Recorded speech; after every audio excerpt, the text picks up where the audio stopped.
Good afternoon, everyone. Hello, and it's nice to be back here.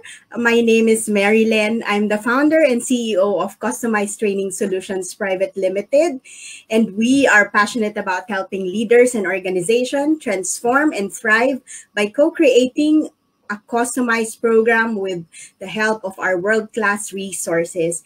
And why our clients choose us and what makes us different is that we provide world-class experts with a well combination of practical and training experience, our customer centricity, passion, unreserved attention, and responsiveness. And we tailor a lot of experiential programs that are co-created with our clients and partners to ensure that it will be cost efficient, relevant, and impactful. So just to name our clients to include would include Petronas, Sony, ProLife UK, Ayala Group, Chevron, Tencent, Jollibee Food Corporation, and Shell, just to name a few.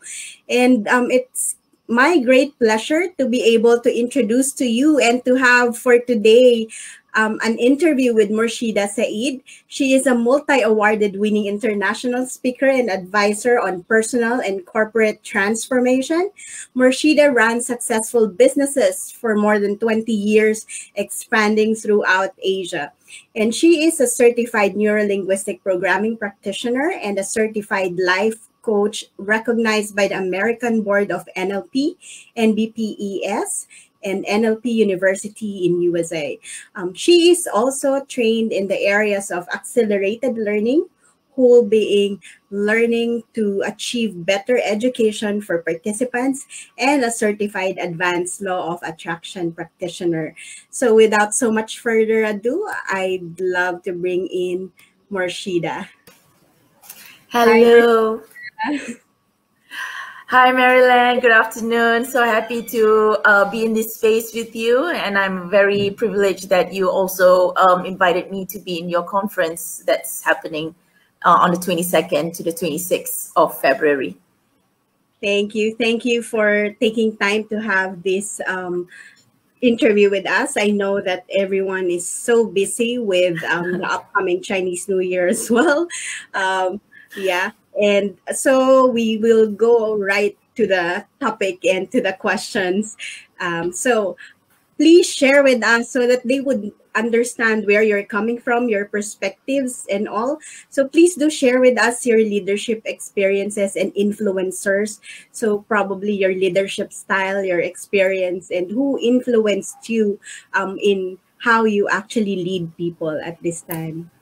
Oh, thank you so much, Marylen, for that very important question, right? Now, my leadership style has also evolved over the years.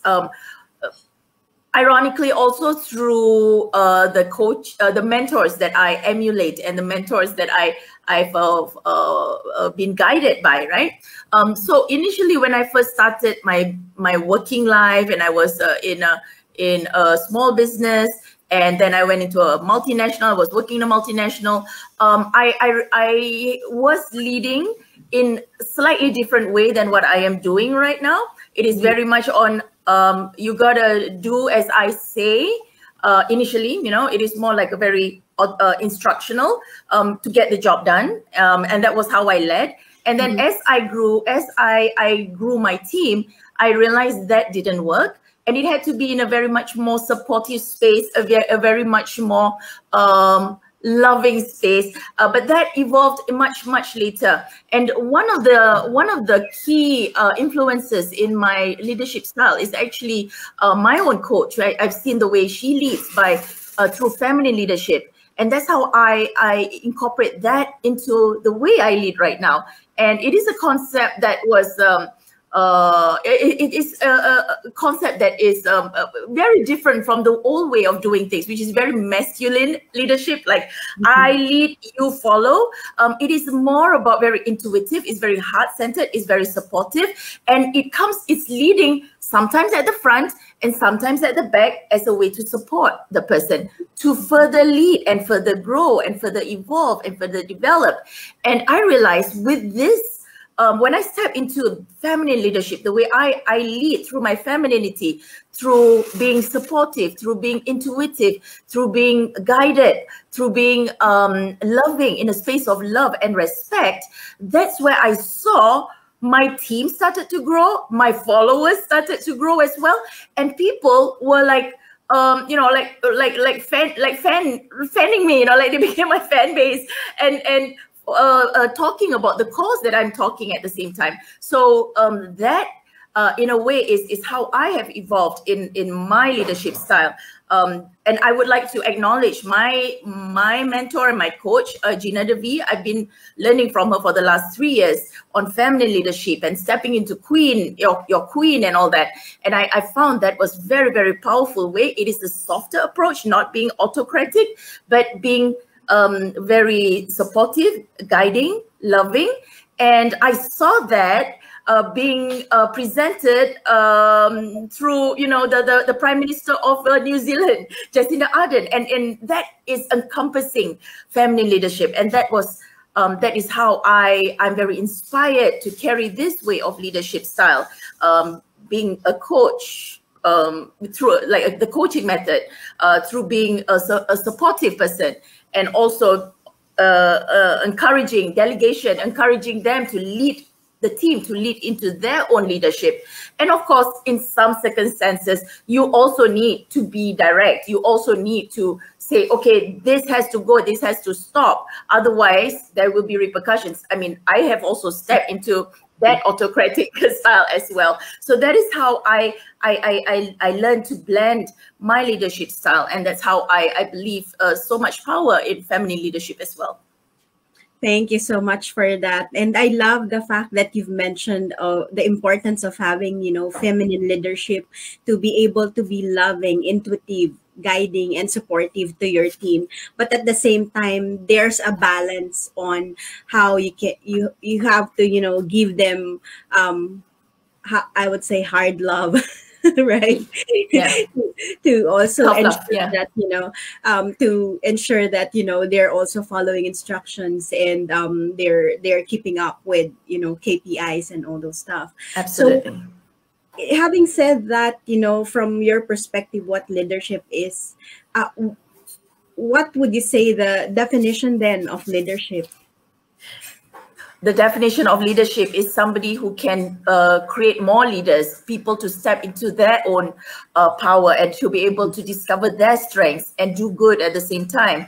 Mm-hmm. And in this panel that you have invited me to moderate and also to speak on, which is on purpose-driven business, conscious business. This is so important, especially in leadership, where when we lead by emulating what is good and right in the world, and empowering other people to step into their own power and be the leaders to spread those good values. Can you imagine how much good we can spread around the world when we empower a person to become a leader and step into leadership? I believe that is a mark of a good leader, to build leaders. Yeah. Exactly. Yeah. Yeah. So I mean, that's the main purpose of leadership, to be able to create more leaders to exactly help you and to step up when you can't lead anymore, right? So exactly. How would you define and describe the next normal?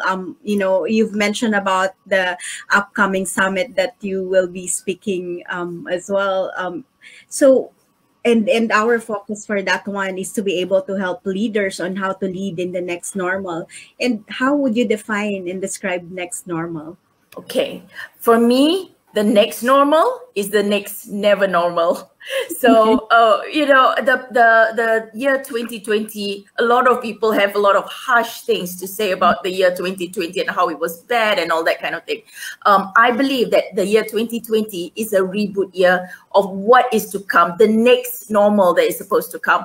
2021 is the year of transition for us to instill this new set of lifestyle, the way we conduct business, the way we lead, and it has to transform and fit into or be guided to excel in the next never normal. Because as we can see through trends and things that are happening in the world, and even experts are saying that the pandemic, the effect of the pandemic is not going to end, at least for the 4 to 5 years. And some people say it's at least for the next 7 years, where things can at least start to go back to, okay, you can start traveling like before without all the other issues and all that kind of thing. So a lot of things that we live in the next normal is not going to be very normal to us, that is back in 2019. Exactly. So with all of these upcoming changes, like Industrial 4.0, the way we lead, AI, the changes in leadership, demographics, the world demographic population is demographics are also changing, mindsets, habits. People are now going online more. The whole, even the psychographics of society is going to change. So for that to fit into the next normal, with all of this never normal, with all of these changes, climate change, financial crisis, or I would say changes in the way people do finances, online instead of offline, how they do business, how they trade will also evolve rapidly. I can foresee that.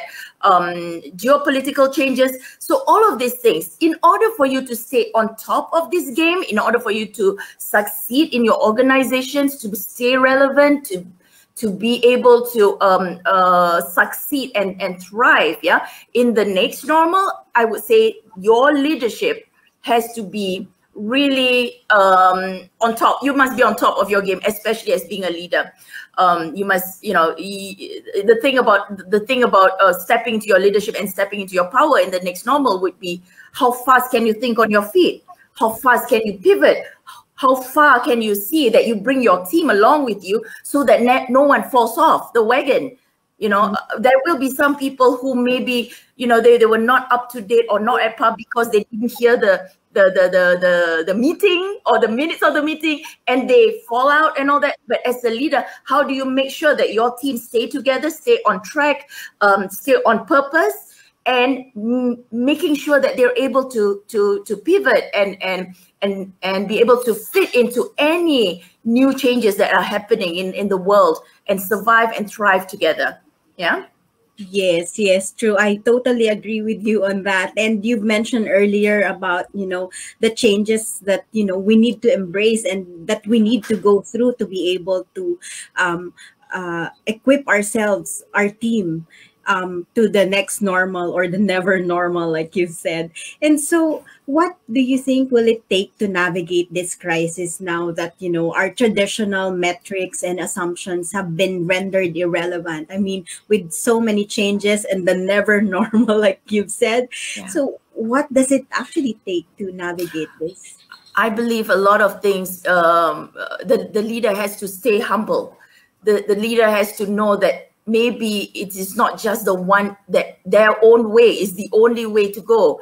The leader is also needed to, be able to listen from, the team as well, and make a conscious decision on the action that needs to be taken and the best way to bring the team across. And what I would say that we have to let go is purely that just autocratic, my way or the highway, or, really, really deep set red tape. Like sometimes some organizations can't pivot, or they cannot change, or it takes so long for them to change. And by the time they change, it becomes irrelevant, is because of that, the red tape, or we got to follow certain protocol without the importance of time, or putting in the importance of deadlines. Yeah. And this is something that is needed for what I believe to navigate the crisis, and things are going to change.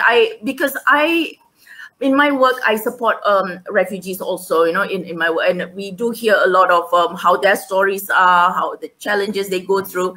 And, if what I foresee with all these new climate changes and all that, there could be an increase in number of refugees, because wherever they live is unlivable. So they have to move to the next, another location. And again, that can strike a different level of demographics in the world. So that again involves how can you support this kind of changes in your organization. There's new people coming in, there's new culture instilled. So how can you best stay relevant and be able to adapt? I believe adapting easily is also another thing that has to be rendered.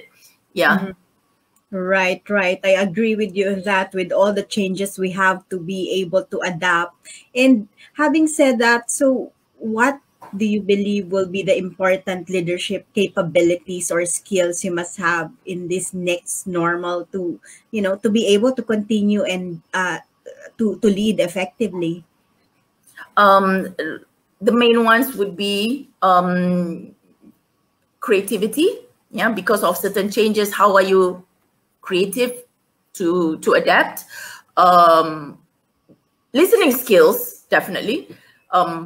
The art of asking questions, those are good leadership skills, to develop as well. Asking questions so you can get a certain kind of response and be able to analyze and be able to take on the best strategy. Okay, so another one is of course strategic thinking, masterminding skills, I would say, being able to see things from a big picture. Visionaries, would be some people in that kind of leadership would be able to carry their team forward, or to even create a certain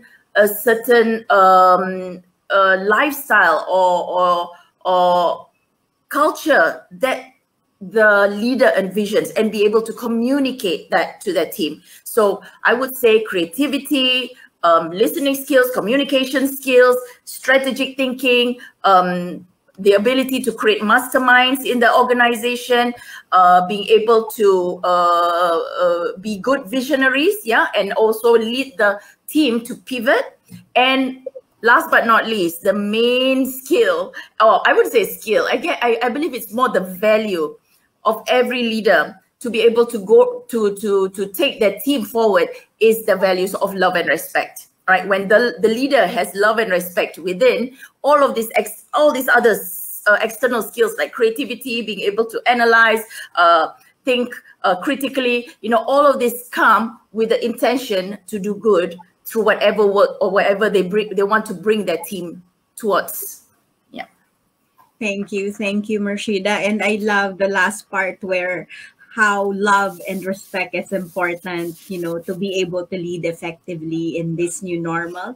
And so what do you think would be the role of leadership and transformation? We understand from earlier mentioning a lot of changes and being able to embrace, adapt, and at the same time, the skills that you've mentioned to be able to, take it to the next level. So what do you think would be or do you believe will be the role of leadership and transformation to be able to thrive in this new normal?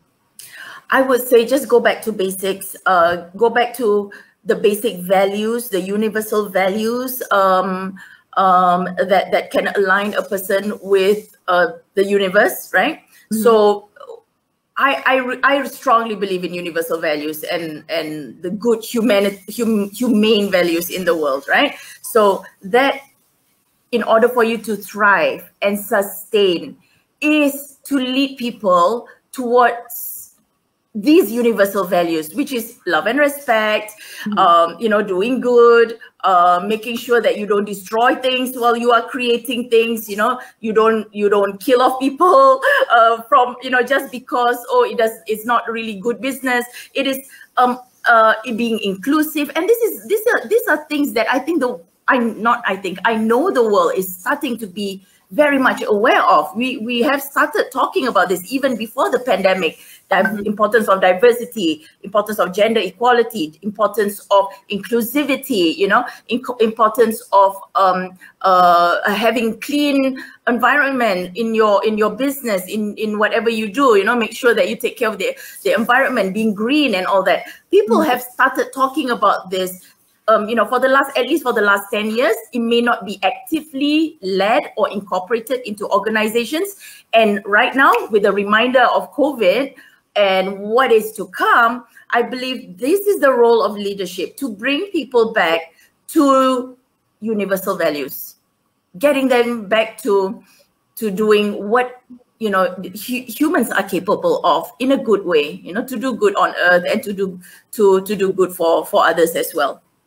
Yes, and again, like what you mentioned, I think that's the silver lining that COVID-19 has brought about, right? A lot of realization for most leaders and from everyone. Although it has impacted a lot of businesses and lives, it has also gave us realization on getting back to that, humanity, the universal values, like you've mentioned. And so I that gives me to my last question. That leads me to the last question I have for you, which is actually my Miss Universe question. Yeah. So if you were to ask yourself a question that you can best answer, what would it be? And I would like to add why. What would it be and why? Okay. This question reminds me of one quote. I think it was like, and I believe one of my last mentors also mentioned this about wisdom is the key to wisdom is asking the right questions. Yeah, the key to wisdom is knowing all the right questions. Ask the right questions, you will get the answers, right? So, what question would I ask myself and why? I believe that question I have asked myself that.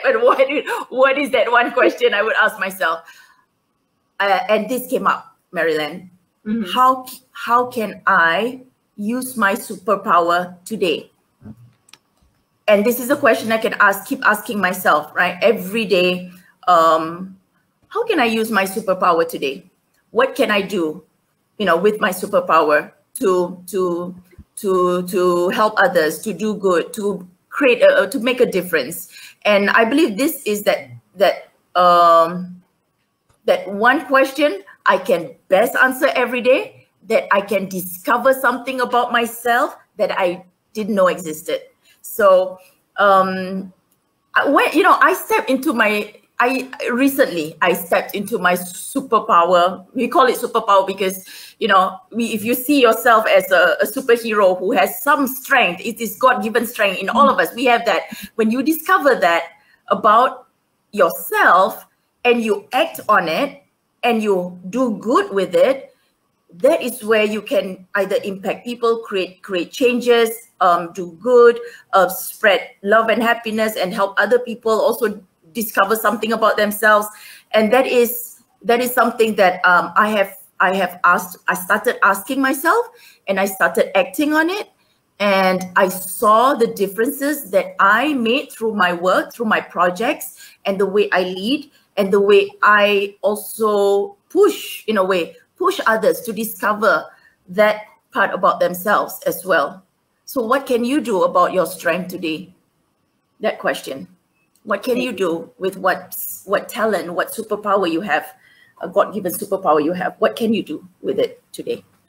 Yes, amazing share, and I love that question because sometimes even if we know our strength, we don't get to highlight it or to realize that through that superpower we can actually help more people to to have that awareness, to have that inspiration, right?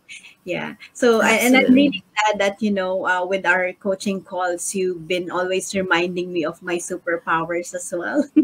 Oh yes, and you have so many, Marylen. Yeah. Yes, and that was my last question. Is there anything more that you'd like to share or to probably invite them with, or you know what, Marylen? I cannot not invite people to your amazing conference. It's 5 days. It's on the 22nd and 26th of February, and it's only for 4 hours. Plus, you get recording out of it, and it's a steal. You know, I spend 5 figures getting a coach, working on my business, stepping to my leadership, and for whatever you are charging, it is a giveaway.